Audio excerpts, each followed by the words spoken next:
Early morning in Vientiane, capital of Laos. Though it's before daybreak, organisers of the communist Pathet Lao movement are out in the streets, beating the drum to summon people to a very special meeting. A celebration of Indochina's latest revolution, the end of Laos's neutralist government and its replacement by a totally communist regime. The response was impressive. Over 40,000 people marched into the National Stadium, past posters showing the final triumph of Lao nationalism over American imperialism.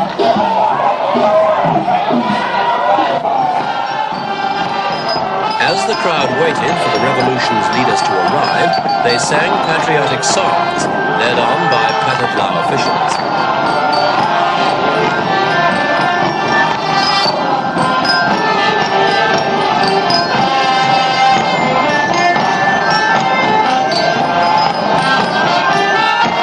Laos has always been a country of many fragmented cultures, and the development of an overall nationalism allied to communism has been deliberately encouraged by the Pathet Lao to solidify popular support for the revolution.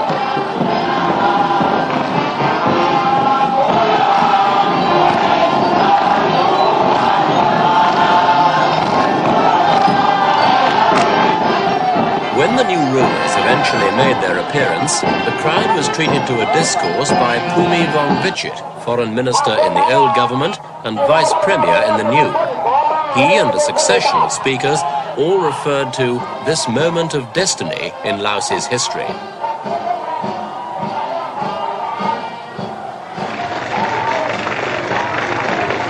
The celebrations ended with both rulers and ruled giving clenched fist salutes, and the stadium rang to shouts of Samsoy, victory.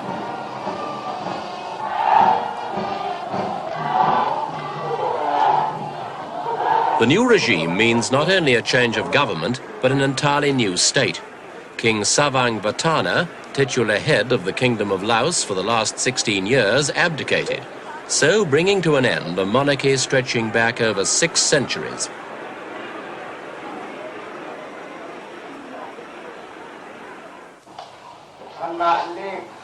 From the king's residence in Vientiane, the new People's Democratic Republic of Laos was proclaimed. The changeover carried out smoothly and without bitterness. Laos's new rulers even invited the king to be an official advisor to the government, a role they also reserved for another of the old regime's leaders, Prince Suvarnabhuma. He'd been prime minister of a series of supposedly neutral governments since 1962. But over the years, his real power declined as the Pathet Lao gained more control of the country. For the past 6 months, he's been virtually a figurehead of a government that was communist in all but name.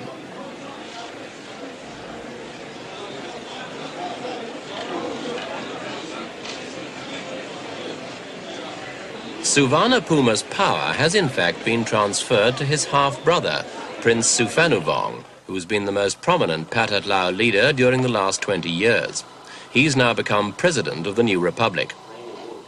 The new Prime Minister is Kason Pomivan, General Secretary of the Lao People's Party. He's half Vietnamese and has close links with Hanoi, and it's generally believed he'll have more influence than the new president on the future course of events. For the time being, though, both new rulers and old leaders seem to be on the best of terms.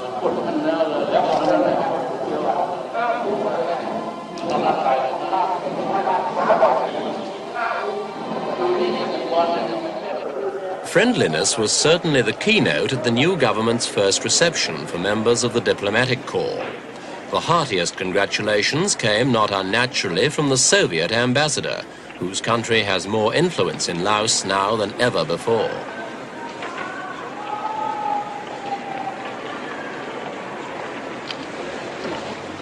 America's chargé d'affaires was also there, and seemed to accept philosophically that Pathet Lao rule in Vientiane had become inevitable after developments earlier this year in the rest of Southeast Asia. The takeover in Laos was certainly no surprise, coming after communist victories in neighbouring South Vietnam and Cambodia. Yet it's not wholly accurate to see Laos as just another Southeast Asian domino, pushed over by the others. The communist advance in Laos had its own impetus and was many years in preparation. Geneva, 1962. 14 nations sign a treaty that's supposed to guarantee the peace and neutrality of the tiny kingdom after 8 years of civil war following the French withdrawal from Indochina. The conference drew up elaborate plans, including an international control commission to see they were carried out. Though the commission met a few times, it never established any effective control. The agreement remained a dead letter. The fighting in Laos continued.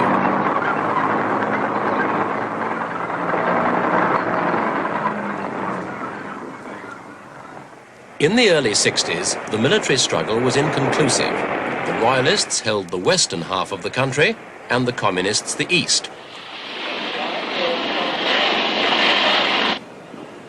Prince Suphanuvong and the Pathet Lao were intended to be equal partners in a national neutralist government, but the coalition soon ran into disagreements, and in 1963, the Pathet Lao left the administration to go into open revolt.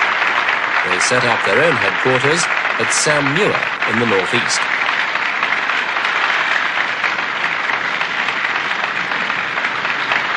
Much of the early fighting took place on the plain of Jars, a relatively flat area in the north, which got its name from hundreds of ancient stone jars that were scattered across it. The jars were over 2,000 years old and were used to store grain, evidence of the peaceful and prosperous life the plain once enjoyed. But in the 1960s, most of them bore the scars of modern war.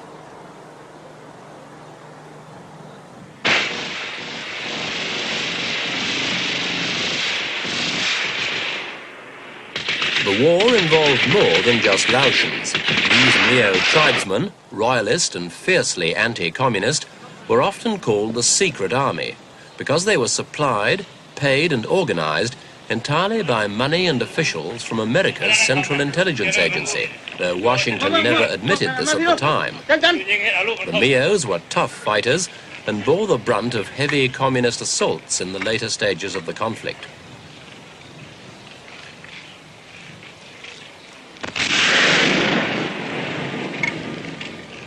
Vietnam also supplied 50,000 of its own Laotian communists at the war. Didn't fight alone either. Most of them. Another secret operation was the massive bombardment of the country by American planes. From bases in Thailand, huge B-52s flew up to 300 sorties a day against suspected communist positions. With an elusive enemy hidden by miles of jungle, it was impossible to bomb accurately. Many innocent villagers were undoubtedly killed or made homeless by the raids.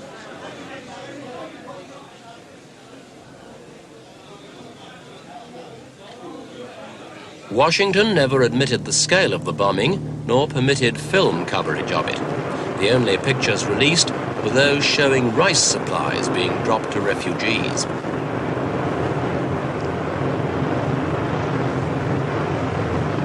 Early in 1973, with America's withdrawal from Vietnam complete, another agreement was reached over the future of Laos. By now, the Pathet Lao controlled much more territory, and they agreed to come back into the government as equal partners in a neutralist government. The new cabinet was finally announced in April 1974. Prince Suphanuvong didn't take a ministerial post. Instead, he became head of a national political council, whose job was to frame a new constitution.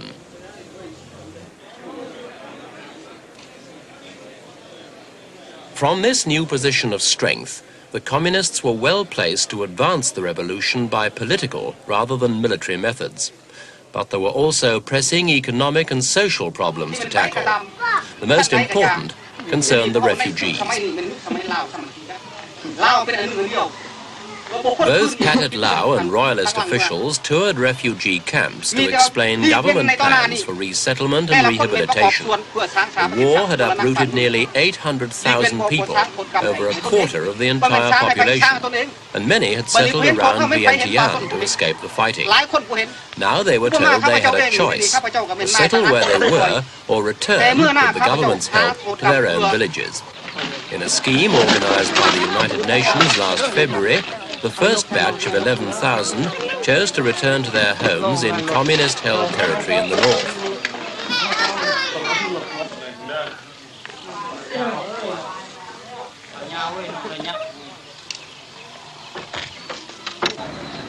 For many who made the trip, the move meant a reunion with relatives and friends they'd not seen for 10 years or more.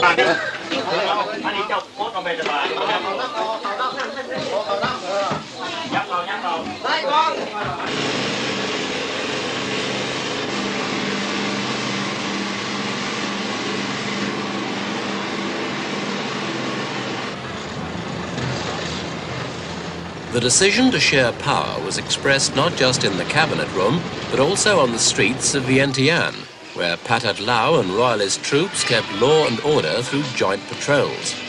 The ceasefire agreement also controlled the number of soldiers each side could keep in the capital and other large towns.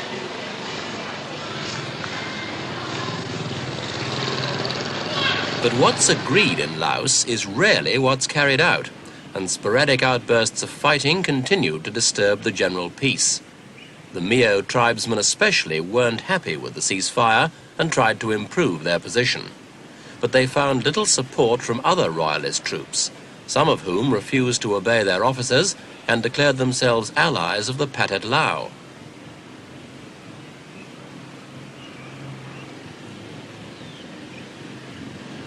Matters came to a head last May, when whole units of the royalist army mutinied after the Mios had been defeated and their commander had fled to Thailand.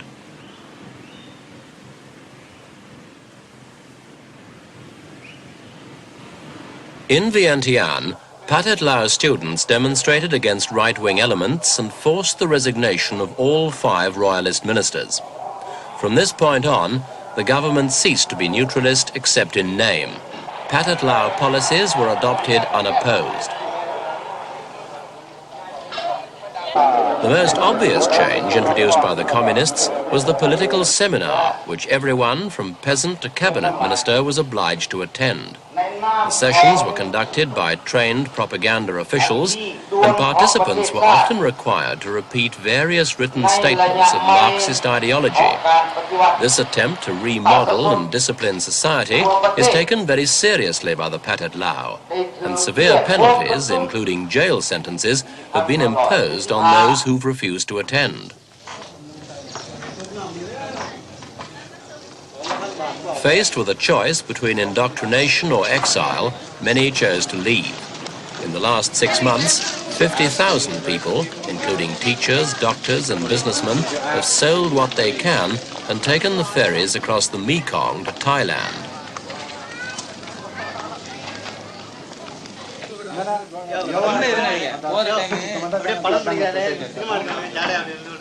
These professional people may be able to find a secure future in Thailand, but there are already 30,000 refugees from Laos living in camps across the Mekong, many of them Mio tribesmen who've no skills and who depend on welfare from the Thai government.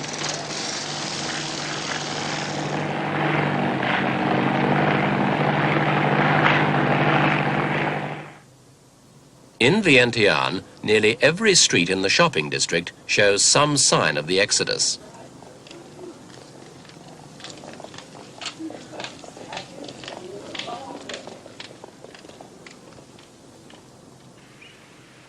Meanwhile, the emergence of the new regime in Laos has created tensions along the Mekong, which forms the border with Thailand for much of its length. The new government has asked Thailand to repatriate all Laotian refugees, but the only things to have been exchanged so far are bullets. Patrol boats from both sides have been involved in skirmishes, and Vientiane has even accused Bangkok of bombing raids on Laotian territory. The Thais responded to all this by closing the land frontier in November. Since 85% of all Laos's fuel and food comes from or through Thailand, this has had a serious effect on the economy. Many garages have closed down, and taxi drivers are out of business, at least for the moment. And in the marketplace, food has become very scarce.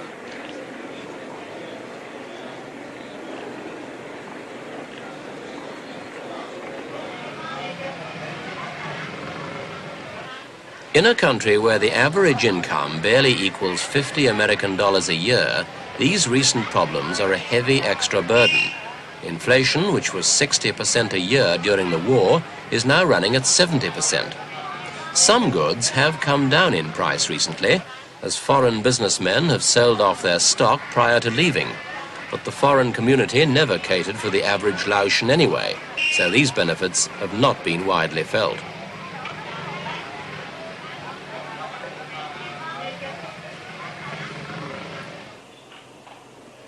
The abolition of the monarchy and the official communist takeover has been received calmly, but with a few mixed feelings. The suddenness of the move and the feeling of general uncertainty about the future has cast an air of uneasiness over Vientiane, normally a relaxed and informal city. But the new regime has refrained from any ruthless demonstrations of power, such as the executions that happened in Cambodia. The American embassy is still open here, the only one in Indochina, though its staff numbers only 22, compared with the 1,200 who were here a year ago.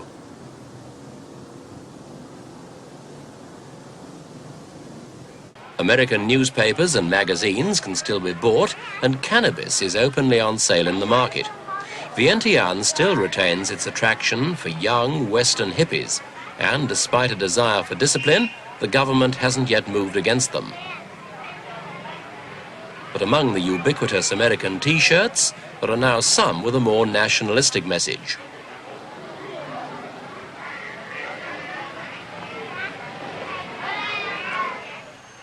America was to have played a vital role in the reconstruction of Laos, but the aid program has now been cancelled. In his last interview before he resigned, Prince Suvarnabhumi expressed his dissatisfaction with this state of affairs. Je ne peux que déplorer cette position des États-Unis. I can only deplore the Americans' attitude, he told us. In the Paris agreements, they promised to heal the wounds of the war in Vietnam and Indochina, and I very much regret they didn't keep the promises they made us. Et je regrette vivement que les États-Unis n'ont même pas rempli les engagements qu'ils ont pris vis-à-vis de nous. The Americans have cancelled projects already started, and all credits have been stopped. I find that very mean of a great power. Laos is now receiving substantial aid from China and from the Soviet Union. What role do these two countries play in Laos? Nous demandons des amitiés à la Chine et à l'Union soviétique. We want friendship with both China and the Soviet Union. We can't allow ourselves to get involved in any quarrel between great powers. What we want is for them to protect Laos and preserve its neutral status, as they agreed to do in Geneva in 1962. En 1962, l'Union soviétique et la Chine ont signé avec nous l'accord de Genève. Ce que nous désirons, we want to live in peace with them, and we really hope that Peking and Moscow will reach an understanding. Une entente puisse intervenir entre Pékin et Moscou. In fact, the Laotians are looking much more towards Moscow than Peking. Aeroflot, the Soviet state airline, has always been here, but now Russian pilots have taken over most of Laos's internal air services. Russian is heard almost as often as French in the shops of Vientiane. Soviet advisors, like their American counterparts before them, are usually big people, physically as well as politically, and their presence is obvious enough alongside the slightly built Laotians, which makes their attempts to avoid being noticed rather a waste of time. About 800 Soviet advisors are presently in Vientiane, and reinforcements arrive every month. American cars left behind from the days of American aid are put at their disposal. But despite Soviet aid, self-reliance is the watchword of the new regime. Posters exhorting the people to greater efforts are going up all over the capital. One example of self-reliance in action. The garden of the former American aid compound in Vientiane turned over to the cultivation of vegetables. Pathet Lao cadres helped the townspeople to prepare the stony ground.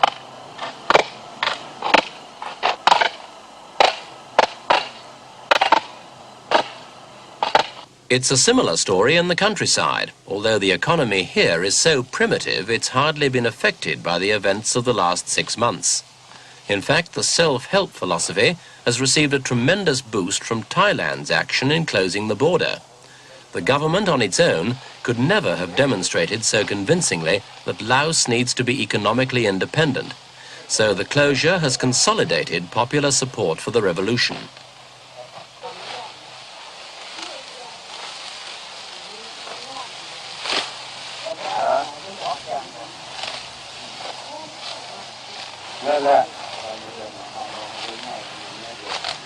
The restraint shown by Laos's new masters in political affairs is also applied to religion. Even in the old government, the minister responsible for religious affairs was a communist.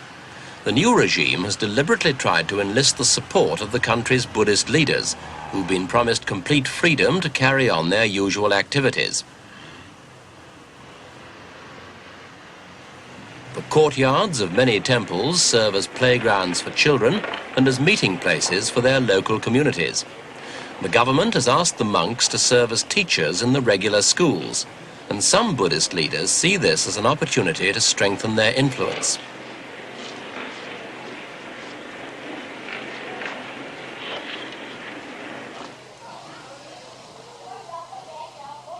The monks are also being encouraged to grow their own vegetables as part of the national self-help program, and a whole series of small allotments have blossomed along the banks of the Mekong. It's a shrewd move by the Pathet Lao because it identifies the country's religious leaders with the government's national aims, and so bolsters the communists' authority.